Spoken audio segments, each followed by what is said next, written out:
नमस्कार दोस्तों, कुरुक्षेत्र क्लासेस के YouTube चैनल पर आप सभी का हार्दिक स्वागत, हार्दिक अभिनंदन। हम आर्मी के टेस्ट पेपर सोल्व कर रहे थे और आज जो अपना पेपर संख्या है वो है 7। ठीक है, यानी कि इसके पहले हमने 6 टेस्ट पेपर सोल्व कर लिए हैं, आप उनको भी देखिएगा। चलो, पहला प्रश्न, नौसेना दिवस कब मनाया जाता है ना। जैसा कि मैं आपको बार बार बताता हूं कि दिवस का जो प्रश्न है वो एक बार जरूर पूछा जाता है। तो नौसेना दिवस आपको डायरेक्टली ध्यान रखना है 4 दिसंबर। यहां से मैं आपको 2 और बता देता हूं। थल सेना दिवस, थल सेना दिवस, या अपन इसको आर्मी डे भी बोल सकते हैं।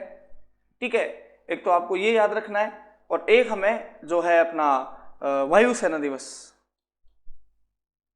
Air force day. तो देखिएगा, थल सेना दिवस जो है दोस्तों वो 15 जनवरी को मनाया जाता है और वायुसेना जो दिवस है वो 8 अक्टूबर के दिन। ठीक है, तो कुछ दिवसों के आपको नाम याद रखने। हालांकि दिवस का एक वीडियो आपको पूरा मिलेगा आगे, उसमें हम पढ़ेंगे। डिस्कवरी ऑफ इंडिया नामक पुस्तक किसने लिखी? तो दोस्तों, डिस्कवरी ऑफ इंडिया नामक जो किताब है वो इन्होंने लिखी थी, अपने जो जवाहरलाल नेहरू थे। आगे चलो अगले वाले प्रश्न की ओर। शहीद आजम किसका उपनाम है? तो शहीद आजम जो है, इसमें आप महात्मा गांधी मत कर देना। भारत में जो वास्तविक शहीद का दर्जा है वो किन्हें मिलना था? भगत सिंह को। भगत सिंह, सुखदेव और राजगुरु को फांसी कब दी गई थी? 23 मार्च 1931। 23 मार्च 1931। इसलिए अपन 23 मार्च को यानी 23 मार्च को अपन शहीद दिन के नाम से मनाते हैं। ध्यान रखना आप, शहीद दिन है ये। और महात्मा गांधी की जो पुण्यतिथि थी 30 जनवरी, उसे हम शहीद दिवस के रूप में मनाते हैं। तो शहीद दिवस तो 30 जनवरी और शहीद दिन जो है वो 23 मार्च, 23 मार्च। आगे चलो अगले प्रश्न की ओर। नोबेल पुरस्कार विजेता प्रथम पुरुष कौन था? यानी कि भारत के अंदर जो अपना ये नोबेल पुरस्कार है वो सबसे पहले किसको मिला था? दोस्तों, आपको पता होना चाहिए जो नोबेल पुरस्कार है वो विश्व का सर्वश्रेष्ठ पुरस्कार है। विश्व का सर्वश्रेष्ठ पुरस्कार, यानी कि पूरे वर्ल्ड के अंदर जो सबसे टॉप लेवल का पुरस्कार है वो कौन सा है? नोबेल। भारत में सबसे पहले रविंद्रनाथ टैगोर को मिला था। और रविंद्रनाथ टैगोर को जो ये पुरस्कार है वो किसके लिए दिया गया था? आप ध्यान रखना, 1913 ईस्वी में इनकी एक पुस्तक थी और उस पुस्तक का नाम था गीतांजलि। रविंद्रनाथ टैगोर की पुस्तक कौन सी थी? गीतांजलि। इसी गीतांजलि के अंदर से अपना जो राष्ट्रीय गान है वो यहीं से लिया गया है। आगे चलिएगा अगले प्रश्न की ओर। बुर्ज खलीफा कहाँ स्थित है? बुर्ज खलीफा दुबई के अंदर स्थित है। ठीक है, और अभी ऐसा कहा जाता है कि बुर्ज खलीफा के ऊपर अगर किसी का नाम चलाना हो तो सेकंडों को भी खूब सारे पैसे लगते हैं। लेकिन जब शाहरुख खान का जन्मदिन था तो उनका जो नाम है वो वहाँ फ्री चलाया गया था। क्यों? क्योंकि वो दुबई के ब्रांड एम्बेसडर है। आगे चलिएगा। स्पेन का राष्ट्रीय खेल कौन सा है? दोस्तों, स्पेन का जो राष्ट्रीय खेल है वो है बुल फाइटिंग, यानी कि सांड आपस में लड़ते हैं। जादू टोना कौन सा वेद संबंधित है? तो जादू टोने जो है वो कौन सा वेद के अंदर किए जाते हैं? अथर्ववेद के अंदर। बता रखा मैंने आपको। ऋग्वेद के अंदर श्लोक है, श्लोक या मंत्र जिन्हें बोल सकते हैं। सामवेद में संगीत है। यजुर्वेद में यज्ञ है, यज्ञ, यज्ञों से संबंधित श्लोक। तो जादू टोना वाला कौन सा वेद है? अथर्ववेद। आगे चलो अगले वाले प्रश्न की ओर। महाभारत की रचना किसने की थी? तो दोस्तों, ऑप्शन में आपको जो दिख रहे हैं तुलसीदास। तो तुलसीदास ने किसकी रचना की? रामचरितमानस।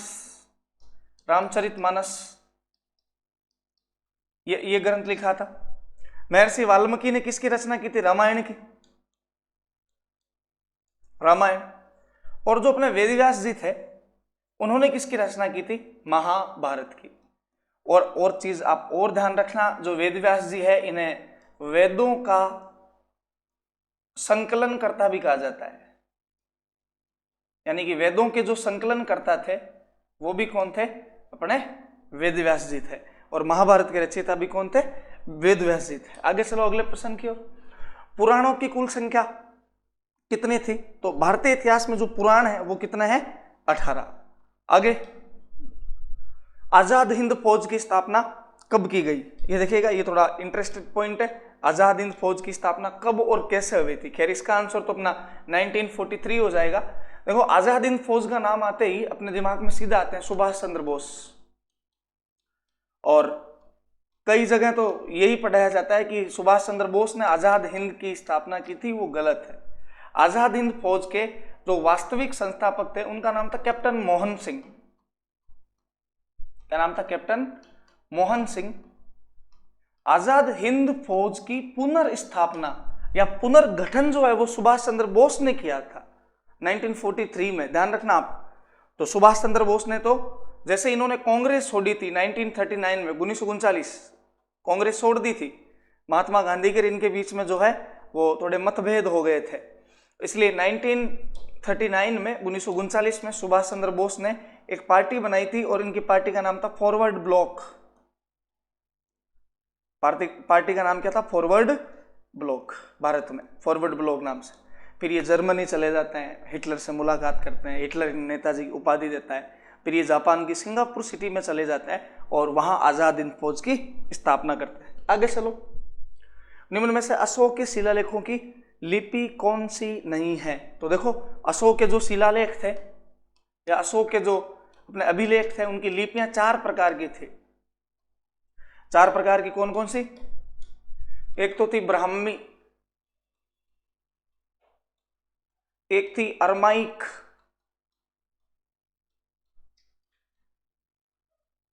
एक थी खरोष्ठी और एक थी ग्रीक। ये अशोक की शिलालेखों की 4 लिपियां। अब आप देख लो, इसमें अरमाइक है, ये खरोष्ठी है ना, वो आप देख लेना यहाँ पे जो अपना लिखा है ये वाला खरोष्ठी। एक ये जो है वो ब्राह्मी है, ये खरोष्ठी है। तो इसका जो करेक्ट आंसर है वो क्या हो गया? गुरुमुखी, क्योंकि गुरुमुखी जो है वो कौन सी भाषा की लिपि है? पंजाबी की। तो अपने आप ही गलत साबित हो गया। आगे चलो, राष्ट्रीय ध्वज में लंबाई व चौड़ाई का अनुपात, ये हमने पहले भी कर रखा है। लंबाई चौड़ाई का अनुपात कितना है? 3:2। अगर यहाँ आपको चौड़ाई और लंबाई फिर दे दे तो 2:3, ध्यान रखना, लंबाई 3 मीटर, चौड़ाई 2 मीटर। आगे चलो अगले वाले प्रश्न की ओर। दक्षिण की गंगा कौन कहलाती है? यानी कि दक्षिण की इंपोर्टेंट नदी तो वो कौन सी है? गोदावरी। आगे अगले वाले प्रश्न की ओर। ओस, अमन व बोरो किसकी किस्म है? चावल की। किसकी है ये? चावल। चावल की जो खेती है ना वो 1 वर्ष में 3 बार की जाती है। 1 वर्ष में कितनी बार? 3 बार। तो अलग अलग अकॉर्डिंग टू वातावरण है ना, ये 3 प्रकार की, ओस, अमन और बोरो। अगले वाला प्रश्न, नई दुनिया का महाद्वीप किसे कहा जाता है? तो नई दुनिया का जो महाद्वीप है वो दोस्तों उत्तरी अमेरिका महाद्वीप है। ये अपने जीके के प्रश्न पूरे हुए। आगे चलिएगा, रीजनिंग के प्रश्न। दिए गए विकल्पों में अगला पद ज्ञात करो। देखो इधर आ रहा है ए बी सी, बीच में एक छोड़ दिया डी, फिर आ रहा है ई एफ जी, एच छोड़ दिया, आई जे के, एल छोड़ दिया, एम एन ओ, पी छोड़ दिया, तो आगे क्या आएगा? O P Q R S. तो इसमें कहीं है क्यू आर एस? बिल्कुल है, ये करेक्ट हो गया। आगे चलो, किसी सांकेतिक भाषा में ए वाई एस को बी ए टी लिखा जाता है, तो बी वाई एस को क्या लिखेंगे?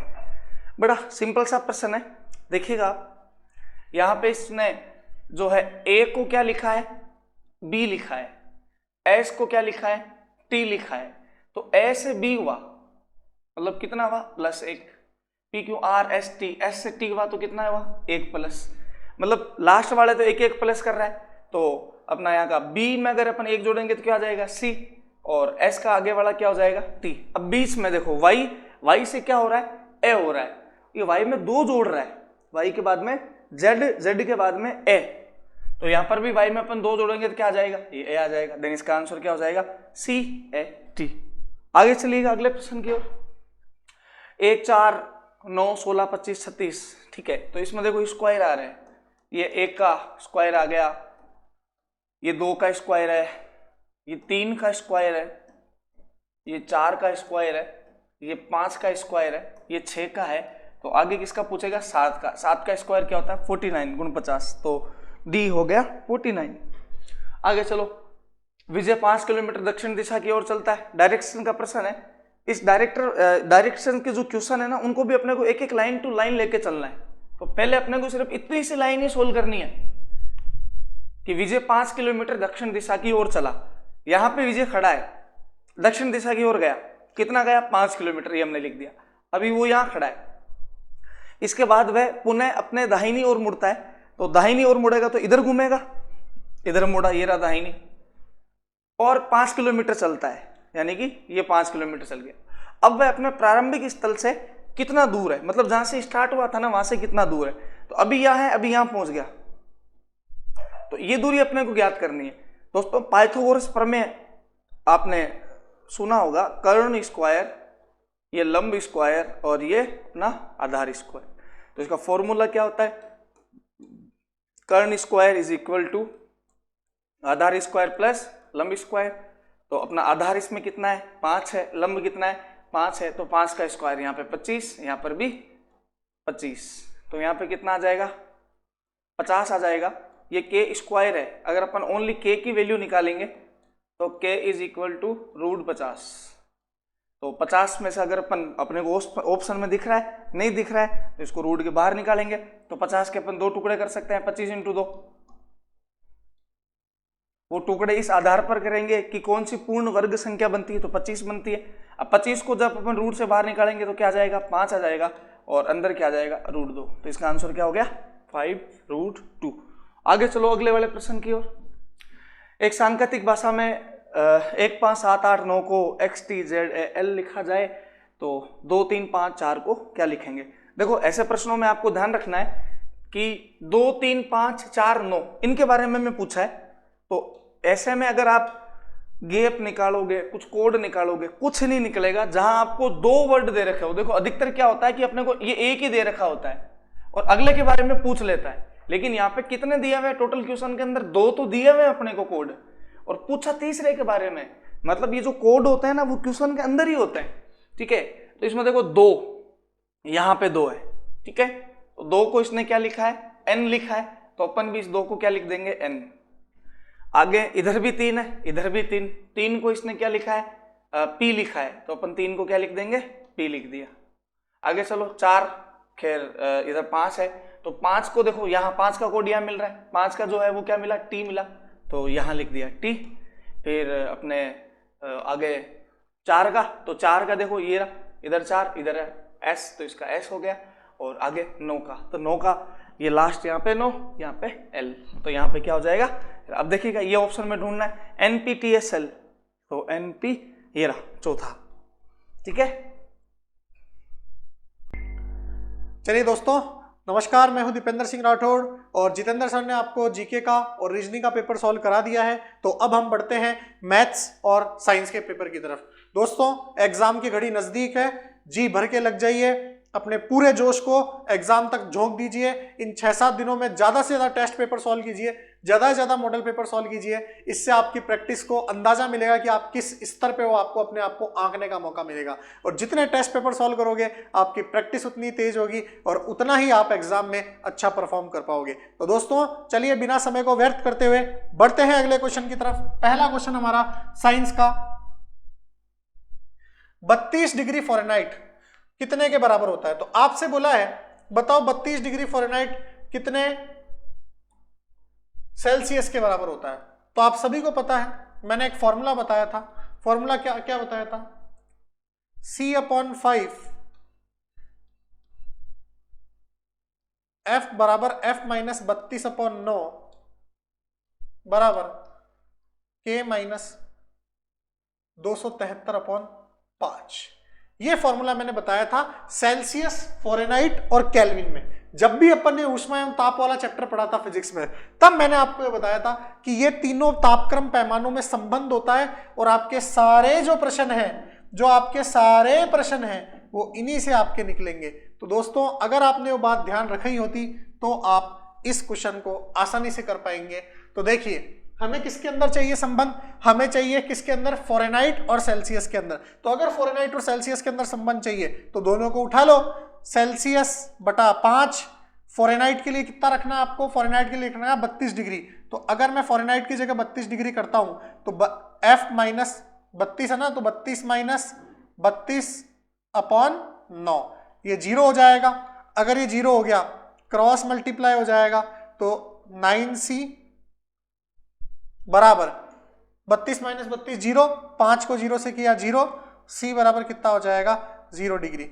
इसका मतलब अगर 32 डिग्री फ़ारेनहाइट है तो सेल्सियस में कितना होगा, वो 0 डिग्री होगा आपके पास। तो 0 डिग्री आपका क्या हो जाएगा, आंसर हो जाएगा 0 डिग्री सेल्सियस। ठीक है, फ़ारेनहाइट के अंदर 32 डिग्री कितना होता है, 0 डिग्री सेल्सियस। सिर्फ फॉर्मूले से निकाला है मैंने और कुछ नहीं किया। आगे बढ़ते हैं अगले प्रश्न की तरफ।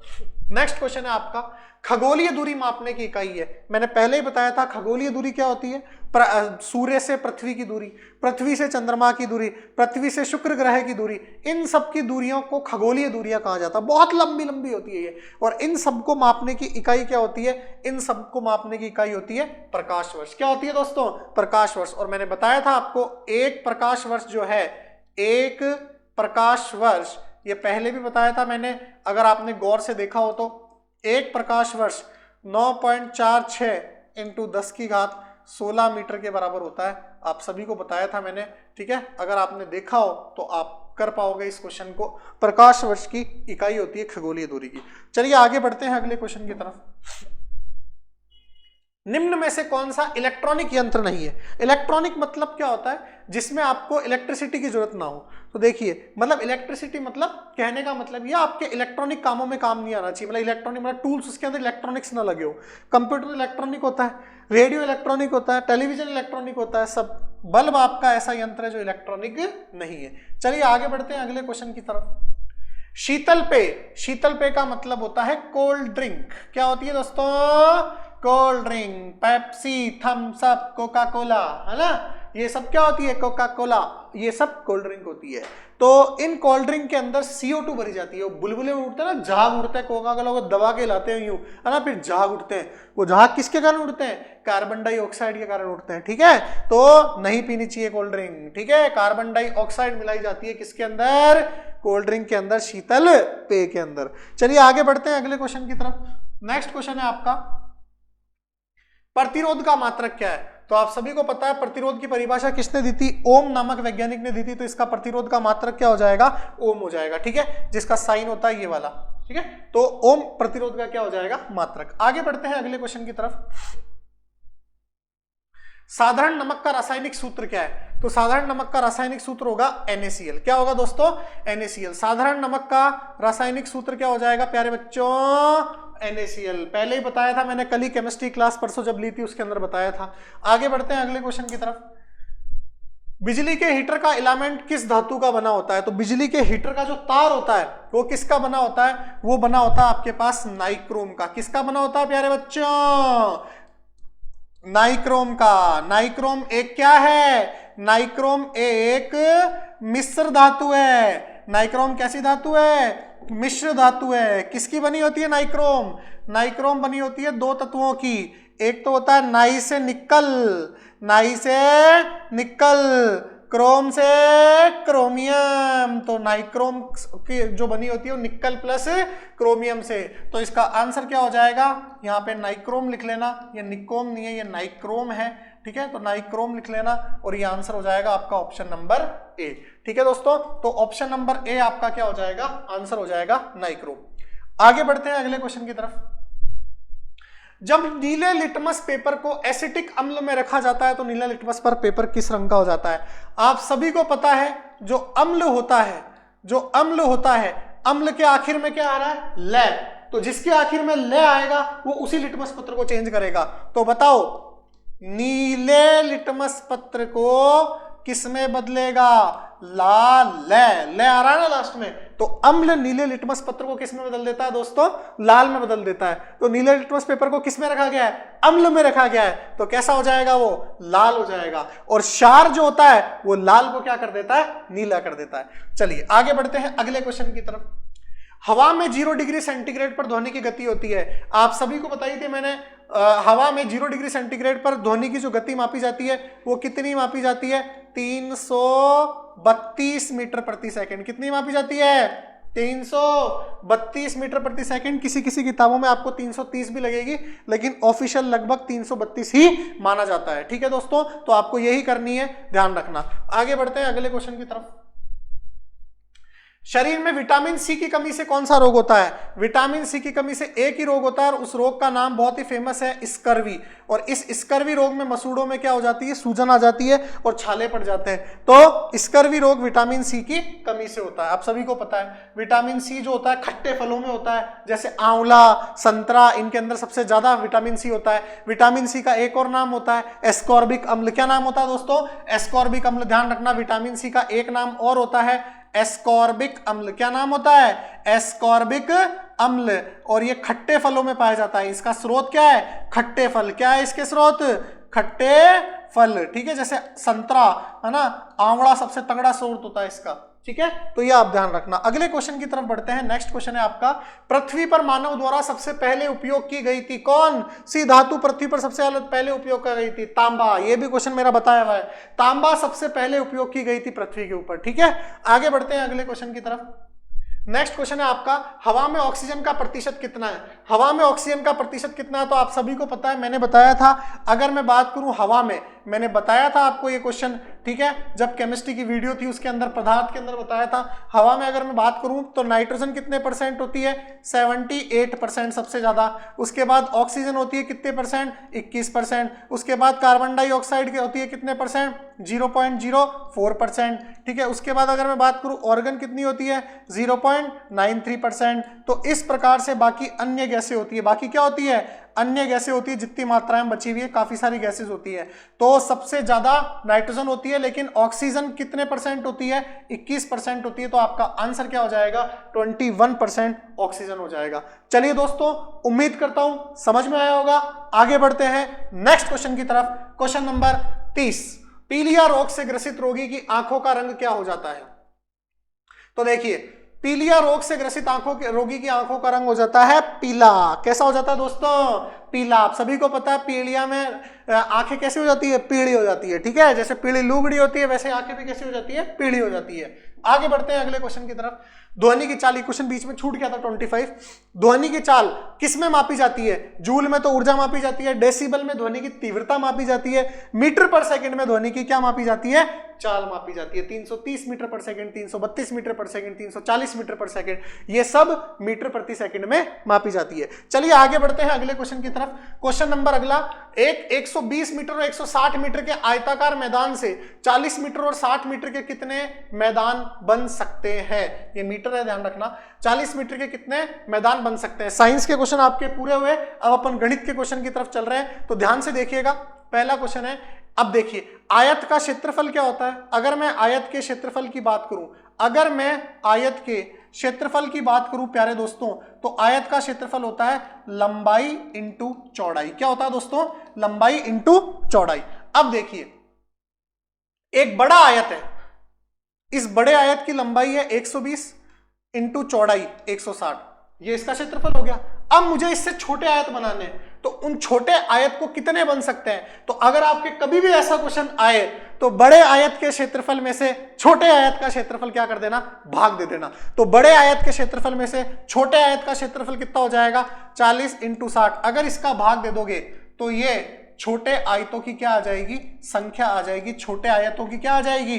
संख्या आ जाएगी। तो अगर आप बड़े आयतों में से छोटे आयतों का भाग दे दोगे तो छोटे आयत कितने बनेंगे? उनकी क्या आ जाएगी? संख्या आ जाएगी। 0 से ये आपके 0 गया। ठीक है, 6 दूनी 12, 16 दूनी 32, 4 8 32, 8 आपका क्या आ जाएगा? आंसर आ जाएगा। तो 8 आपका क्या आ जाएगा प्यारे बच्चों? आंसर आ जाएगा। क्या बोला है मैंने? अगर कभी भी ऐसे बोल दे एक बड़ा आयत है, एक बड़ा वर्ग है, एक बड़ा फलाना व्रत है, और आपको बोला कि कितने इससे छोटे वाले आयत बन सकते हैं काट काट के, तो क्या करना? बड़े आयत के क्षेत्रफल में से, बड़े वर्ग के क्षेत्रफल में से छोटे वर्ग का क्षेत्रफल क्या कर देना? डिवाइड कर देना, यानी भाग दे देना उसका। आपके संख्या आ जाएगी छोटे आयतों की, छोटे वर्ग की, जो भी आपसे पूछा है, पर क्षेत्रफल उसी का यूज करना है जिस आकृति के बारे में आपसे बोला गया है। चलिए आगे बढ़ते हैं अगले क्वेश्चन की तरफ। नेक्स्ट क्वेश्चन है आपका, एक समकोण त्रिभुज का लंब 3 सेंटीमीटर और उसका क्षेत्रफल 20 वर्ग सेंटीमीटर हो तो आधार की लंबाई क्या होगी। देखिए आपको लंब दे रखा है कितना सेंटीमीटर, लंब दे रखा है 3 सेंटीमीटर, आपको क्षेत्रफल कितना दे रखा है प्यारे बच्चों 20 सेंटीमीटर स्क्वायर। अब आपसे पूछा है क्षेत्रफल कितना होगा, तो क्षेत्रफल जो होगा वो होगा हाफ इंटू आधार इंटू लंब।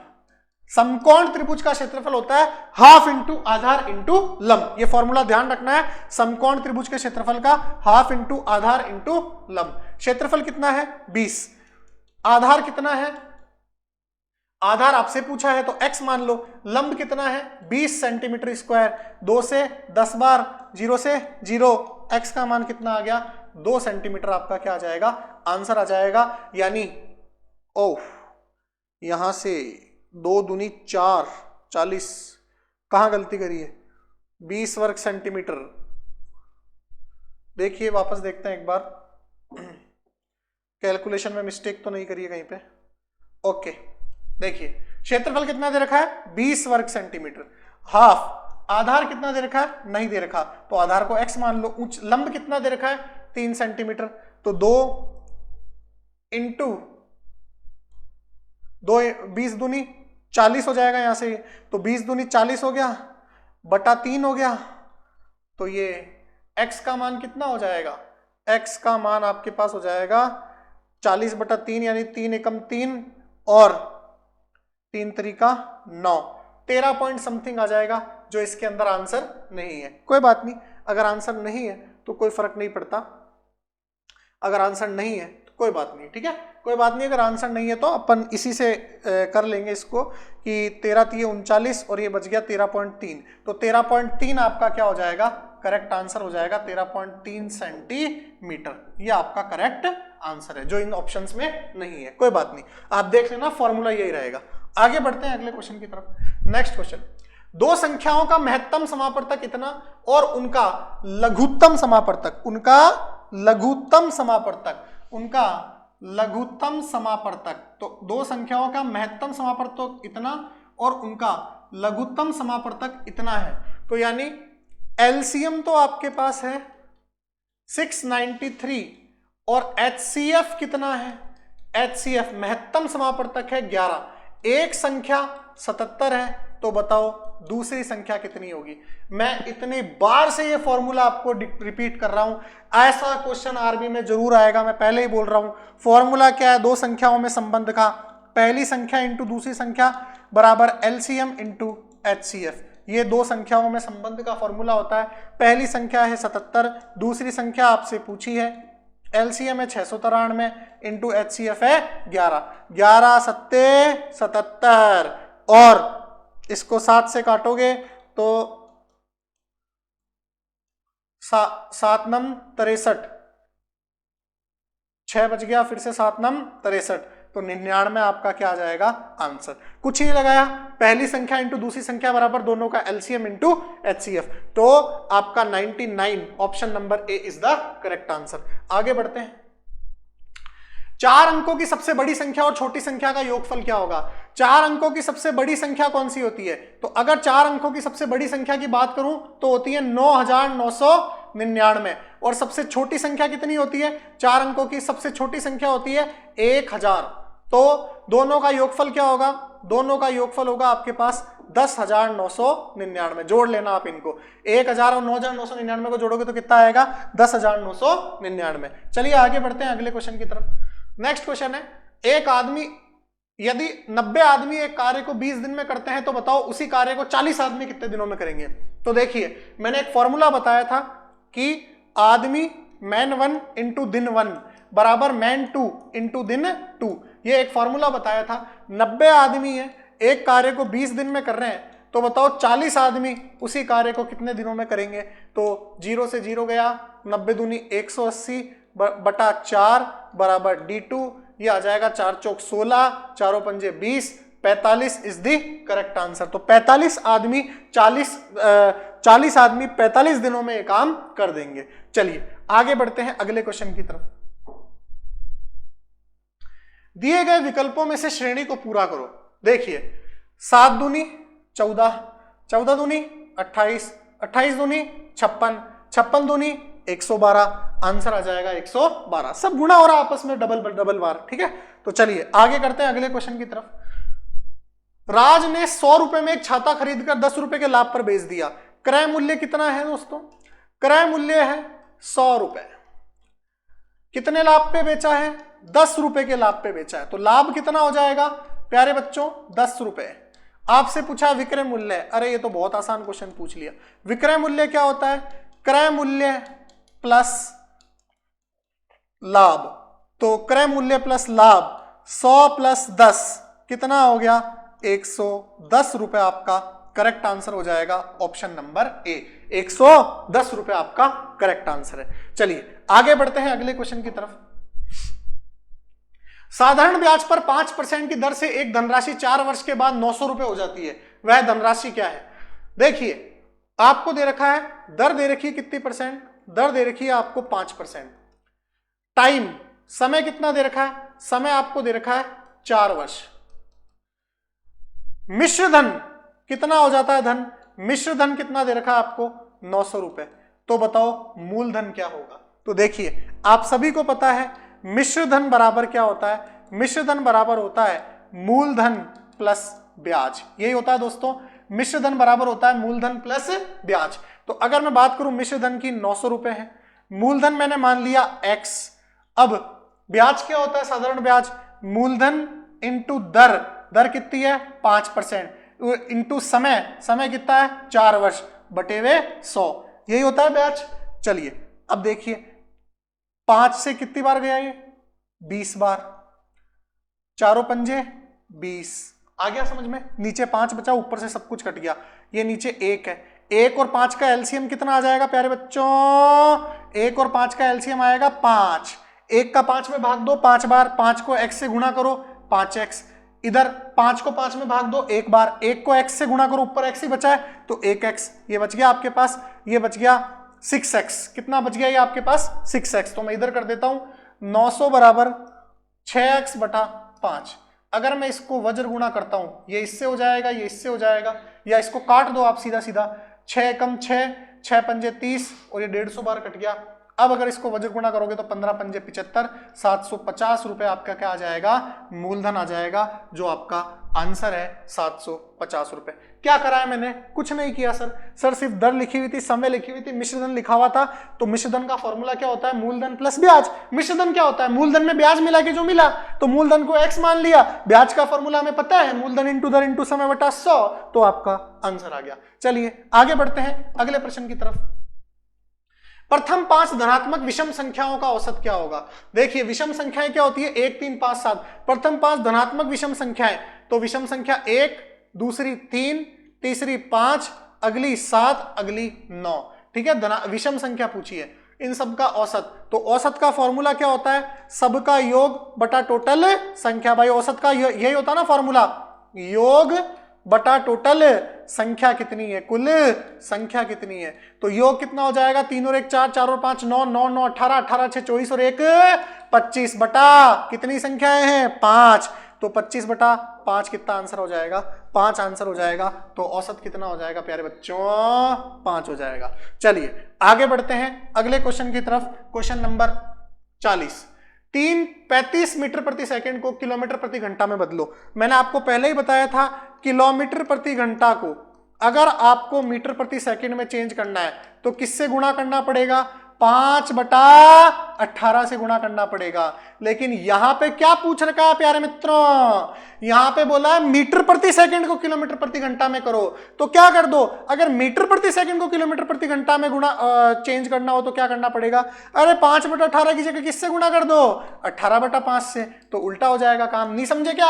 अरे बबुआ समझे कि नहीं समझे? समझ गए ना। अगर किलोमीटर प्रति घंटा को मीटर प्रति सेकंड में चेंज करना है तो 5 बटे 18, अगर मीटर प्रति सेकंड को किलोमीटर प्रति घंटा में चेंज करना है तो 18 बटे 5। तो आप सीधा सीधा निकाल सकते हो। कितना दे रखा है? 35 मीटर प्रति सेकंड। तो 35 को 18 बटा 5 से करोगे तो 5 सत्ते 35 और 18 सत्ते कितना हो गया? 126। ऑप्शन नंबर डी आपका क्या हो जाएगा? Correct answer. कुछ नहीं करना, किलोमीटर प्रति घंटा को मीटर प्रति सेकंड में चेंज करने के लिए 5 बटा 18, मीटर प्रति सेकंड को किलोमीटर प्रति घंटा में चेंज करने के लिए 18 बटा 5। चलिए आगे बढ़ते हैं अगले क्वेश्चन की तरफ।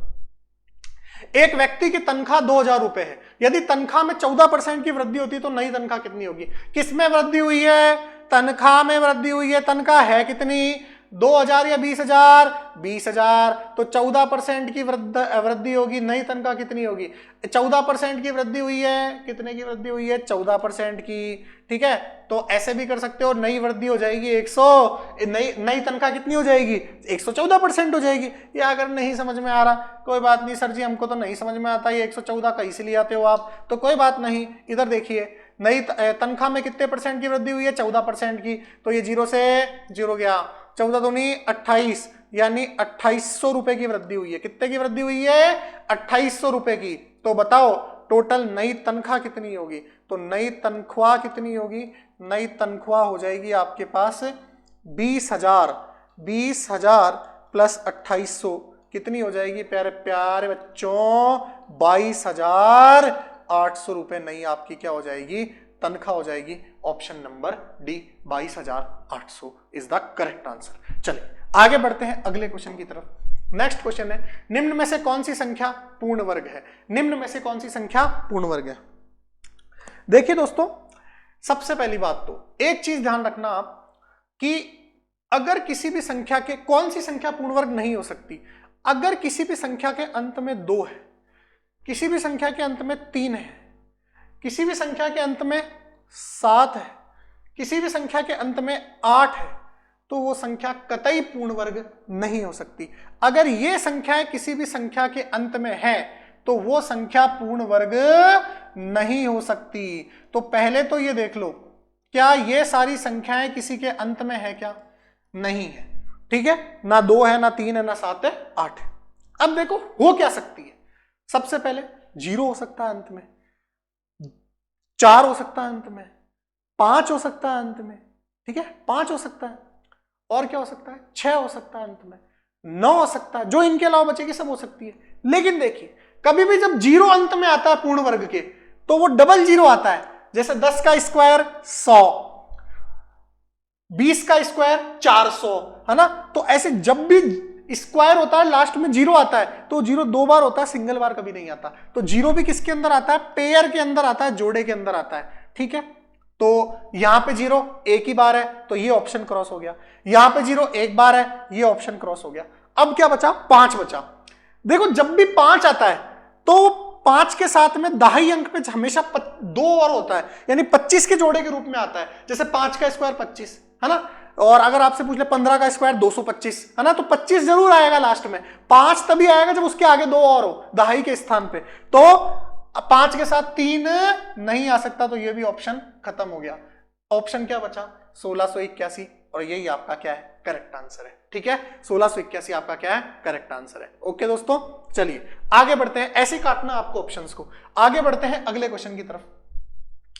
यदि किसी अंक को 2 गुना किया जाए, मैंने माना अंक कितना है? माना मैंने अंक है x, मैंने अंक कितना मान लिया? x। अब इस अंक को कितना गुना कर दिया? 2 गुना कर दिया मैंने, 2 गुना कर दिया, और इसमें 5 को जोड़ दिया, तो मैंने इसमें 5 जोड़ दिया, तो वो अंक 6 हो जाता है। कितना हो जाता है अंक? अरे अंक कितना हो जाता है? 6 हो जाता है। अब अंक 6 बन जाता है, यानी बराबर 6। अंक 6 हो जाता है, तो अंक क्या होगा? यानी x की वैल्यू पूछिए। 2x बराबर 5 को उधर लेके जाओ, 6 - 5, तो 2x बराबर 6 में से 5 गया 1, x बराबर 1/2, 1/2 का मतलब क्या हो गया? 0.5। Option A is the correct answer. बहुत ही आसान क्वेश्चन था, कुछ भी नहीं था इसके अंदर। चलिए आगे बढ़ते हैं। यदि 496 को 6 से विभाजित किया जाए तो शेषफल क्या होगा? ये 496 है, इसको 6 से विभाजित करो तो 6 × 8 = 48, 1 इधर गया, 6 दूनी 12, पीछे बचा 4, 16 में से 12 गया तो 4, तो शेषफल कितना हो जाएगा? 4 हो जाएगा। चलिए आगे बढ़ते हैं अगले क्वेश्चन की तरफ। हल करें 100 का 25%। अरे 25% का मतलब क्या होता है? गुणा। 25% का मतलब 25/100, 25 एकम 25, 25 चौक 100, और ये 4 से 100 कितनी बार चल गया? 25 बार चला गया। Option number C is the correct answer. चलिए आगे बढ़ते हैं अगले क्वेश्चन की तरफ। प्राकृतिक गैस का मुख्य घटक कौन होता है? तो आप सभी को पता होना चाहिए प्राकृतिक गैस में दो गैस मुख्य रूप से पाई जाती है, एक तो मेथेन और एक एथेन। लेकिन मुख्य घटक कौन होता है उसमें से? मुख्य घटक उसमें से मेथेन होता है। ध्यान रखना 95% तक या 90% तक उसमें मेथेन पाई जाती है। तो मुख्य घटक कौन सा होता है प्राकृतिक गैस का? मेथेन होता है। और अदर घटक कौन सा होता है? एथेन। सबसे ज्यादा मात्रा में मेथेन पाई जाती है। मेथेन का फॉर्मूला क्या होता है अगर आपसे कोई पूछ ले तो? CH4। क्या होता है फॉर्मूला दोस्तों? CH4। मेथेन का फॉर्मूला क्या होता है? CH4। तो दोस्तों ये आपके क्वेश्चन थे जो आर्मी आपके अग्निवीर एग्जाम के लिए जो टेस्ट पेपर था उसके मैंने सॉल्व कराए हैं आपको। ठीक है, जीके, मैथ, साइंस, रीजनिंग चारों के आपके सॉल्व हो चुके हैं। उम्मीद करता हूं आपको समझ में आया होगा ये पेपर। ये हमारा पेपर नंबर 7 था शायद। ठीक है, तो आपने जितने भी पेपर हुए अभी तक उनको रिवाइज करो वापस से। अगर किसी ने नहीं दिए वो टेस्ट पेपर तो दो आप अपने घर पे बैठ के आराम से क्वेश्चंस को और अपनी तैयारी को परखो कि आपकी तैयारी कितनी है। तो दोस्तों उम्मीद करता हूं आपको ये वीडियो पसंद आई होगी। अगर ये वीडियो पसंद आई हो तो इसे लाइक कीजिएगा, शेयर कीजिएगा, कमेंट कीजिएगा और हमारे चैनल को सब्सक्राइब कीजिएगा और उसके पास में जो नोटिफिकेशन बेल है उसको जरूर दबाइएगा। और हमारी उम्मीद है कि आप अपने एग्जाम को क्लियर करोगे। जय हिंद, जय भारत, वंदे मातरम।